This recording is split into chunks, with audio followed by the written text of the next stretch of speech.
Hello বন্ধুরা, স্বাগত জানাচ্ছি জঙ্গলের ফুটবল বিশ্বকাপে। হুশ! আজকের ম্যাচ ভয়ঙ্কর বাঘ মামা বনাম আমাদের পেটুক মোটু বিলাল। মাঠে টান টান উত্তেজনা।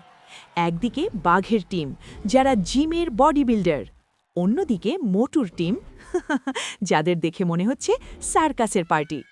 গোলপোস্টে দাঁড়িয়ে আছে বিশাল গোলু জলহস্তি, আর রেফারি হল ধূর্ত পণ্ডিত শিয়াল। খেলা শুরু। বুলটু বাঘ ঝড়ের গতিতে বল নিয়ে ছুটছে। মোটু বিড়াল বলল, আরে দৌড়াস না, আমাকে দেখ এক জায়গায় দাঁড়িয়ে কিভাবে খেলতে হয়। মোটু নড়ছেই না, সে মাঝ মাঠে দাঁড়িয়ে প্যান্ট ঠিক করছে। হঠাৎ চিকু খরগোশ বল কেড়ে নিয়ে মোটুর দিকে পাস দিল। সবাই চিৎকার করল, মারো মোটু ভাই, গোল! বল মোটুর দিকে আসছে। মোটু ভাবল, এটা কি ফুটবল নাকি তরমুজ, একটা কামড় দেব নাকি? কিন্তু তখনই মোটু একটা কলার খোসায় পা দিল। স্লিপ! প! মোটু শূন্যে উল্টে গিয়ে ধপাস করে পড়ল।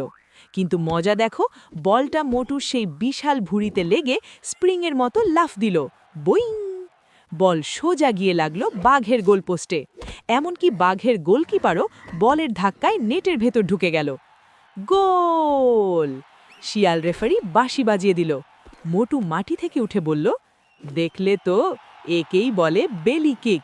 সবাই মোটুকে কাঁধে তুলে নাচতে লাগলো, আর বাঘ মামা রাগে ঘাস ছিঁড়তে লাগলো। তাই বলি বন্ধুরা, খেলায় শক্তি লাগে ঠিকই, কিন্তু মাঝে মাঝে বড় ভুঁড়িও কাজে লাগে। টাটা।